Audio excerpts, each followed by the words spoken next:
교도갑니다. 배에 오르심에 제자들이 따랐더니 나의 큰 놀이 일어나 배가 물결에 덮이게 되었을 때 예수께서는 주무시는지라. 그 제자들이 나와 깨우며 이르되 주여 구원하소서, 우리가 죽겠나이다. 예수께서 이르시되 어찌하여 무서워하느냐, 믿음이 작은 자들아 하시고 곧 일어나사 바람과 바다를 꾸짖으시니 아주 잔잔하게 되거늘. 그 사람들이 놀랍게 여기르되 이가 어떠한 사람이기에 바람과 바다도 순종하는가 하더라. 또 예수께서 건너편 가다라 지방에 가시매 귀신 들린 자들이 무덤 사이에서 나와 예수를 만나니 그들은 몹시 사나워 아무도 그 길로 지나갈 수 없을 지경이더라. 이에 그들이 소리질러 이르되 하나님의 아들이여, 우리가 당신과 무슨 상관이 있나이까? 때가 이르기 전에 우리를 괴롭게 하려고 여기 오셨나이까? 하더니 마침 멀리서 많은 돼지떼가 먹고 있는지라. 귀신들이 예수께 간과하여 이르되 만일 우리를 쫓아내시려면 돼지떼에 들여 보내소서 하니 그들에게 가라 하시니 귀신들이 나와서 돼지에게로 들어가는지라. 온 떼가 비탈로 내리더라 바다에 들어가서 물에서 몰사하거늘. 치던 자들이 달아나 시내에 들어가 이 모든 일과 귀신 들린 자의 일을 고하니 온 시내가 예수를 만나려고 나가서 보고 그 지방에서 떠나기를 간구하더라. 아멘. 오늘은 어제는 3.1절이었죠. 그래서 새로운 봄을 맞이하면서 우리가 하나님 말씀에 조금 더 이렇게 집중해보자 하는 그런 취지로 파워포인트를 통해서 함께 조금 더 시각화했습니다. 또 하나의 이유는 오늘의 것은 사건들이죠. 예수께서 아주 제자들을 놀래키고 사람들을 아주 놀래킨 아주 경이롭고 또 놀라운 일들을 행했기 때문에 그 이야기를 좀 시각화해서 여러분 마음에 담기 위해서입니다.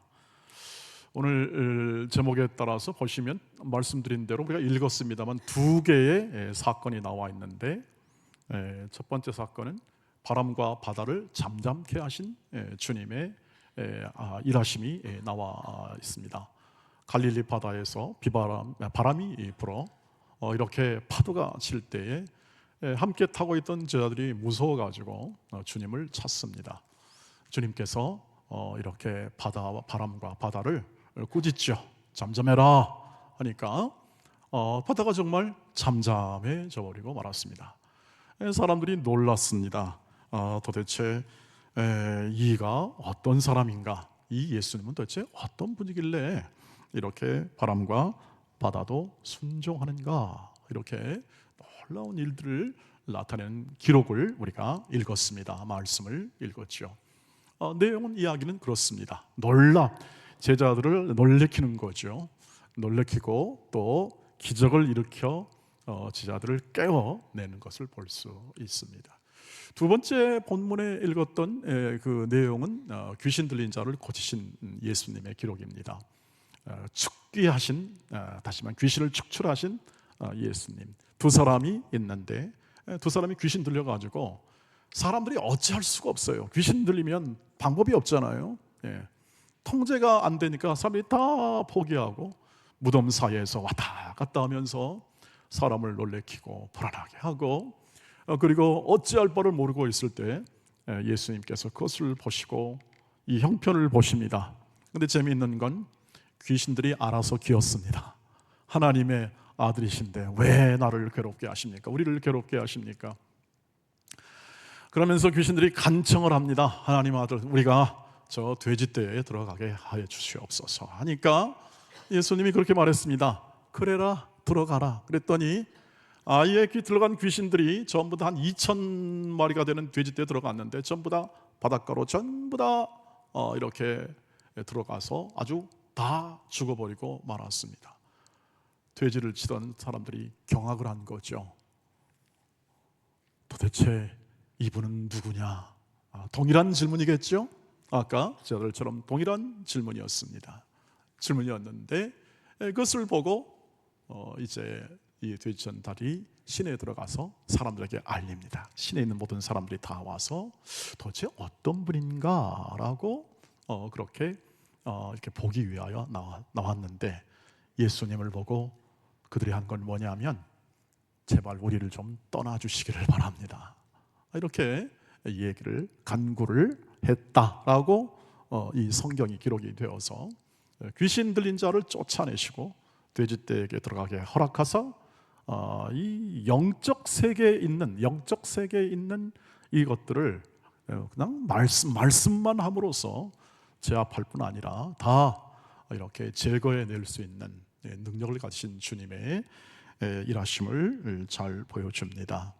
왜 여러분 하나씩 해서 우리가 적용을 해서 이것을 통해서 우리의 삶의 유익을 얻을 수 있고 적용할 수 있는데, 오늘은 이 내용, 이 이야기를, 역사적인 이야기를 두 개를 엮어 왜 이 두 개의 이야기가 이렇게 연결되고 있고 또 이런 내용을, 예수님이 기적을 행한 내용을 왜 마태가 기록을 하죠. 기록을 해서 오늘 성경으로 오늘 우리에게 주고 있는지에 대한 그 마태의 의의 생각을 먼저 살펴보고자 합니다.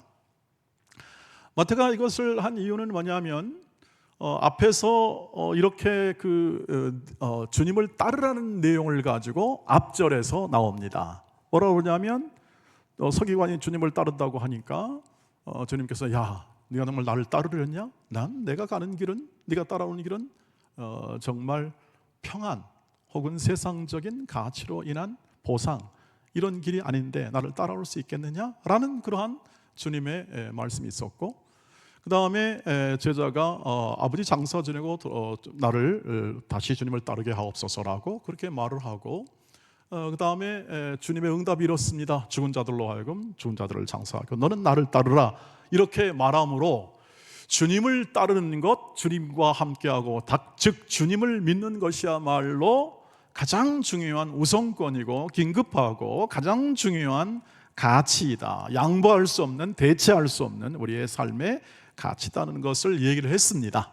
얘기한 다음에, 그것을 보여준 다음에 오늘의 이 본문이 나오게, 두 개의 본문이 나오는 거죠. 뭘 얘기하냐면 정말 따를 수 있는 사람인가, 정말 그분은 정말 따를 수 있는 그러한 우리의 신뢰가 가는 인물인가라는 그 사실을 오늘 두 기적을 통해서 알려주는 거죠. 두 기적을 통해서 이분은 어떤 분이냐? 자연계를 다스리고 영적 세계를 지배하고 통치하시는 하나님의 아들이시며 구세주이시다, 주님이시다 하는 사실을 밝히 보여주는 겁니다. 소개하고 그리고 또 보여주는 것이죠. 너희가 따를 만하냐? 이 글을 읽고 이 말씀을 읽고 모호한 마음에 내가 어떤 예수를 알고 있고 또 그냥 어떤 사람으로만 알고 있는 모든 상황 속에서 그 주님을 믿을 만하냐? 따를 만하냐? 그렇다. 모든 주님은, 이 주님은, 오늘 너희가 따라가는 주님은 만물의 주관자이시다. 자연계와 영적 세계를 지배하고 통치하고 다스리는 만물의 주관자이므로 이 주님을 믿어라, 따르라 하는 근거를 제시하는 것이죠. 주님은 창조주이시며 만물의 창조자이심을 믿으시길 바랍니다. 이 기록을 통해서, 이 말씀을 통해서 확인하는 겁니다. 주님은 만물의 창자이며 만물의 주권자이시고 모든 우주와 생명의 근원이 됩니다. 이분으로 말미암아 모든 이 땅에 있는 것뿐 아니라 우주 안에 있는 보이는 것과 보이지 않는 것에 대한 만드신 것이며 근원이 되시고 이것을 이루시는 분이시다 하는 거죠. 그 성경의 증언은 그렇게 나와 있지 않습니까? 태초에 하나님이 무엇을 만드십니까? 하늘과 땅을 지으셨다. 그리고 시편에 나오는 말씀처럼 여호와께서 하늘의 보좌를 베푸시고 그 왕권으로 만유를 다스리신다. 하나님이 다스린다. 온 세상을 하나님이 다스린다는 것이죠. 만유를 다스리시고 즉 모든 것을 다스리는 주님은 이렇게 자연계를 통치하시고 영적 세계를 통치하시며 당연스럽게도 또 누굴 통치하십니까? 우리를 통치하십니다. 우리를 다스리시죠. 우리가 확인하는 것은 그것입니다. 이 이야기를 통해서, 이 역사적 이야기를 통해서, 기록된 역사를 통해서 우리는 오늘 그 하나님을 발견하는 것이죠. 그 주님을 발견하는 것입니다. 더 믿게 되는 것입니다. 자연계와 영적 세계, 즉 만물 안에 거하시고 만물을 통치하시고 만물을 다스리는 주님이시다. 그러니 믿고 따르라, 신뢰하며 순종해라 하는 우리의 행동이 나올 수가 있겠죠. 우리의 삶을 통치하시는 주님, 그 주님은 사랑의 통치, 즉 하나님 나라의 통치로 알려져 있죠. 마태복음 13장에 가면 이제 하나님 나라의 통치가 나오게 될 겁니다. 하나님 나라가 어떤 나라인지를. 그런데 주께서 만물을 통치하실 때 이 세상의 주권자처럼 통치하는 것이 아닙니다. 그 당시에 로마 황제라든지 각 지방에 있는 모든 왕들이 있었지만 그런 통치를 말하는 게 아니라 주님의 통치는, 오늘 만물을 다스리는 전능하신 주님의 통치는 사랑의 통치입니다. 은혜의 통치입니다. 그리고 평강의 통치입니다. 그래서 하나님 나라는 먹고 마시는 것이 아니라 의와 평강과 뭐죠? 희락입니다. 기쁨입니다. 의와 평강과 기쁨의 통치입니다. 주님의 다스림은 의, 하나님 오늘 말로 표현하면 의리 있죠. 의리, 신실한 의리, 이것을 표현하는 말이 바로 적용하면 의라는 표현이 되겠고, 평강은 평화입니다. 평화, 싸우지 않습니다. 평화입니다. 그리고 기쁨입니다. 당연히 기쁨이죠. 의와 평강이 오는데 기뻐하지 않을 수가 없습니다. 연결되는 부분인데, 이 예수님의 통치는 이것입니다.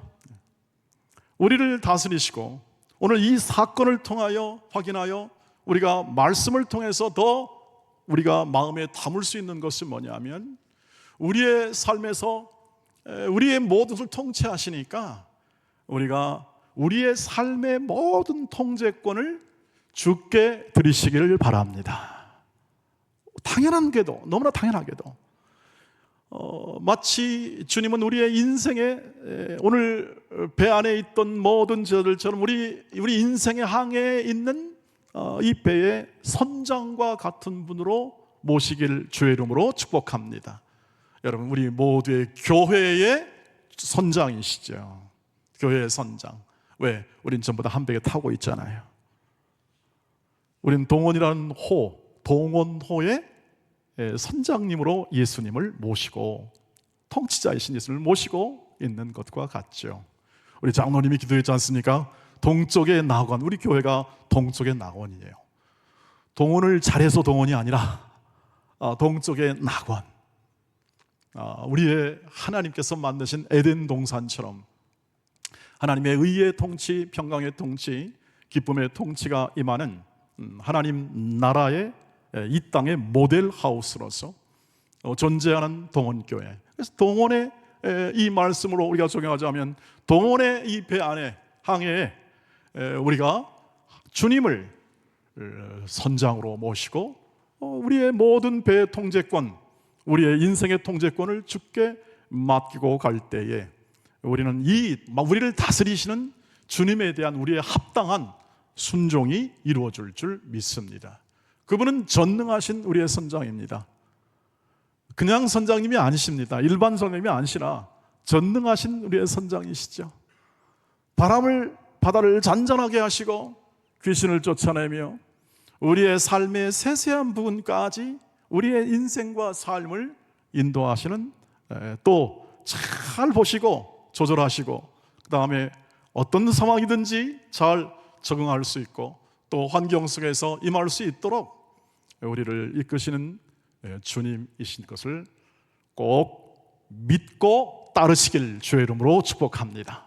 어떻게 믿고 따르냐가 참 중요하지 않겠습니까? 따라가긴 따라가는데 여전히 아직까지 한 인간, 좀 좋은 존재, 나를 좀 교양 있게 만들어준 존재로만 해서는 우리는 충분한 영적 이익을 얻을 수가 없습니다. 주님이 베풀어 주시는 은혜를 충분히 누릴 수가 없다는 뜻이죠. 여러분, 약속에 신실하시고 그리고 전능하신 선장이신 주님께서 중단 없는 인도, 중단 없는 복주심, 중단 없는 세우심을 우리에게 허락하신다는 사실을 믿으시기를 주의 이름으로 축복합니다. 폭풍우 속에서도 주님은 인도하시지 않습니까? 폭풍우 가운데서도 주님은 이 모든 일에 주인 되어 주시고 이 선장 되어 주셔서 끝까지 제자들을 보호하시며 인도하시는 것을 볼 수가 있습니다. 그런데 제자들은 어떠했습니까? 그 주님을 다 알지 못하고 어떻게 합니까? 눈앞에 보이는 현실, 눈앞에 보이는 이 불안함 때문에 주님, 우리가 죽게 되었습니다.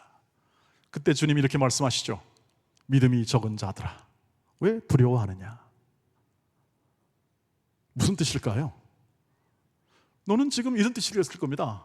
그냥 편하게 문학적으로 그냥 이렇게 문맥적으로 그냥 설명해도 이런 대답이 나올 수 있지 않겠습니까? 제자들아, 내가 지금 잔다고 해서 정말 자는 것처럼 보이냐? 아무 사람처럼 관심 없이 너희의 형편을 모를 것 같으냐? 이 뜻이죠. 나는 전능하신 너희의 주인, 구세주시다 하는 얘기를 하는 겁니다. 여러분, 주님은 오히려 보이지 않는 곳에서 더 많은 일을 이루시는 주님이라는 사실을 꼭 기억해 주시기를 바랍니다. 코로나19 안에서 한 예를 들어볼까요? 여러분, 코로나19 안에서 우리가 겪었던 그 이야기, 여러분 각자 이야기가 있고 저의 이야기가 있으며 여러분의 이야기가 있을 것이라고 생각합니다. 여러분 가정사, 여러분의 직장에 있는 일들, 여러분이 하는 이끈 모든 일들이 다 있습니다. 여러분, 지금 이것을 겪어보니까 제 마음까지 이런 마음이 들었습니다. 하나님, 코로나19 안에서도 저를 세워주시고 우리 교회를 세워주심을 감사합니다. 저는 이런 고백을 합니다. 왜 그러냐면 저는 많이 컸습니다. 코로나19 안에서 많이 컸어요. 무슨 말이냐면 고통 혹은 또는 불안함, 이 불안함 속에서 하나님께서 깊은 통찰력을 주세요. 깊은 통찰력. 보이지 않는 손길로 저의 지각과 생각을 넓게 하시고 그리고 이 모든 곳에서 하나님의 은혜라는 것과 하나님이 영광을 나타내는 것이 성경 안에 아주 가득 차 있다는 사실과 그 사실을 확인하게 됐을 때 제 마음에 이 오는 감사, 터져나오는 기쁨, 이런 것들을 어떻게 말로 표현할 수 없을 만큼 많이 하나님이 은혜를 주셨습니다. 여러분은 어떠신가요? 우리 교회는 어떨까요? 교회가 더 성장해 간 것을 믿으시길 바랍니다. 그 안에 교회를 키워주셨습니다. 그 증거는 뭘까요? 여러분 아니겠습니까? 여러분이 더 커지지 않았습니까? 여러분이 더 성장하고 더 커져갑니다. 하나님이 하시는 일은 이렇게 잘 보이지 않습니다. 그래서 바울은 이렇게 고백합니다. 보이는 것보다 보이지 않는 곳에서 더 중하고 그리고 아주 중요한 일들이 일어난다. 보이는 것들은 날로 점점 약해져 가지만 우리 안에 있는 속사람은 날로 새로워져 간다, 이 뜻입니다. 여러분, 지금 이 자리에 앉아 있고 우리가 여기서 예배할 수 있는 것은 작년만큼 올해 2월만큼 더 커진 것입니다. 더 은혜 안에 있었고 하나님의 보이지 않는 손길 안에 주님이 주무시는 것 같고 방관하는 것 같지만 그렇지 않습니다. 주님은 일하시고 주님은 역사하시고 우리를 키워내십니다. 우리는 성장의 순간, 변화의 순간을 딱 잡아내는 것이 어렵습니다. 우리 아이들이 커나가는 것도 그렇습니다. 아이들이 커나가는 그 순간을 우리가 알 수 있습니까? 어느새 시간이 지나 보니까 컸네라는 것이 우리의 이해죠. 식물도 마찬가지죠. 식물이 자라는 순간을 우리가 잘 보고 야라고 감탄하는 것은 언제냐면 하룻밤 지난 다음에 아침에 와서 물 주다 보니까 컸네라고 생각을 하지요.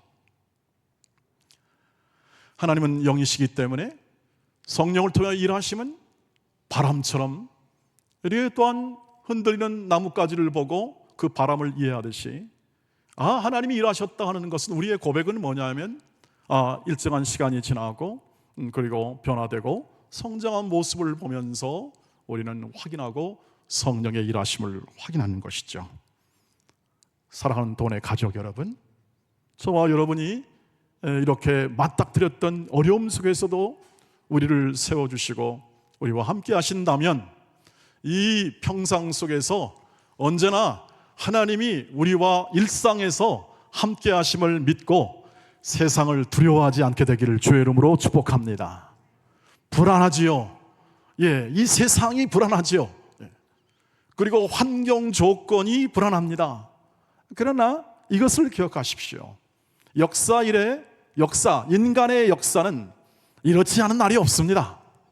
세상 끝날까지 이것이 반복됩니다. 왜 그러냐?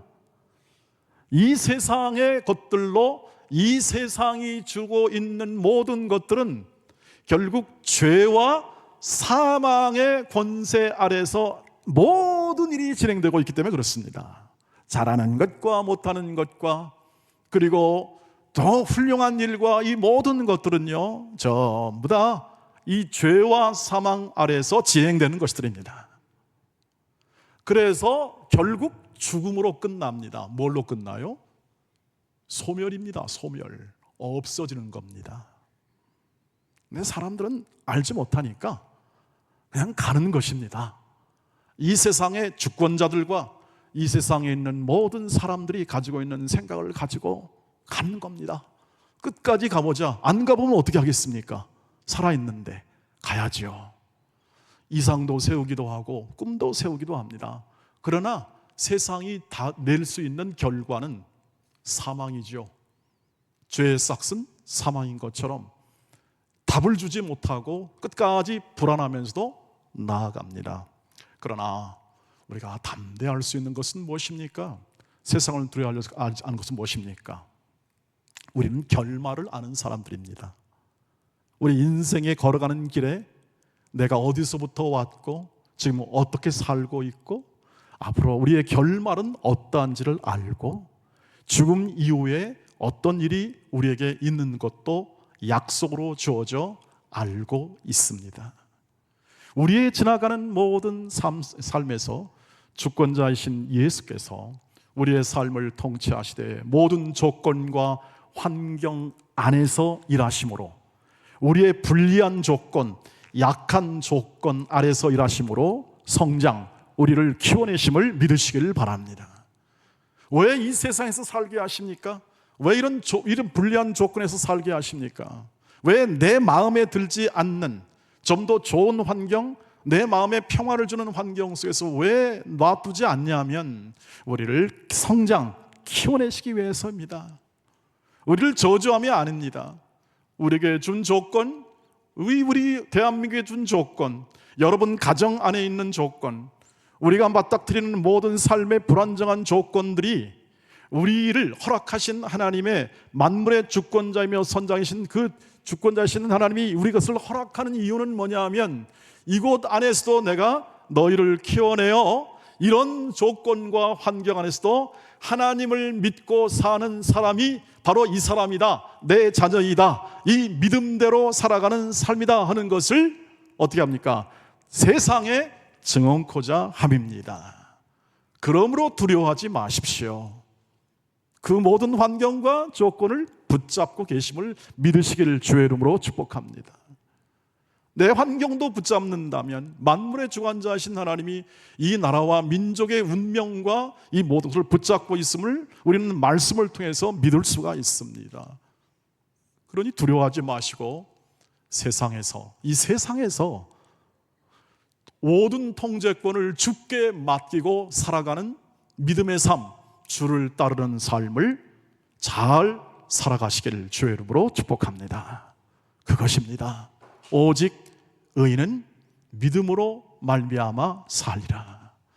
세상의 사람들이 살아가는 모든 각자 자기의 소견대로 삶을 살아가고 자기의 비전과 꿈과 자기가 이해하는 세상으로밖에 살아갈 수 없는 그런 모든 환경 속에서 결국 하나님의 사람들, 예수를 믿는 사람들, 예수를 따르는 사람들은 오직 주권자이신 주님께 맡기고 그 삶을 담대하게 살아가는 사람, 이 사람이 바로 그리스도인이며 하나님의 자녀들이며 오늘 동원교회 성도임을 여러분 마음 안에 담으시길 주의 이름으로 축복합니다. 주권자이신 주님, 내 인생과 내 가정과 내 삶의 터전을 이끄시는 주님, 그 주님이 그의 사랑의 통치, 의의 통치, 그리고 평강의 통치를 통하여 내 삶을 완성해 가니 우리의 삶에 염려하지 말고 걱정하지 말고 세상, 정부, 남 탓하지 말고 우리의 삶에 오직 하나님으로 만족하고 예수를 가까이 힘있게 성실하게 따름으로, 그분을 따름으로 서로를 사랑하고 이웃을 사랑하고 그 사랑의 통치가 여러분을 통하여 가정과 일터와 삶의 터전까지 이루도록 기도하고 찬송하며 예배하며 주를 따르시길 주의 이름으로 축복합니다. 기도하겠습니다. 자비하신 아버지 하나님께서 오늘도 저희를 붙드심을 감사합니다. 말씀해 주심을 감사합니다. 전능하신 주님, 저희를 다스려 주시고 저희를 의의 길로 인도해 주시고 조건이나 환경의 문제가 아니라 오직 주만 바라보며 따라가는 우리의 심령에 주의 형상을 빚어 주시옵소서. 예수님의 이름으로 기도하옵나이다. 아멘. 아멘.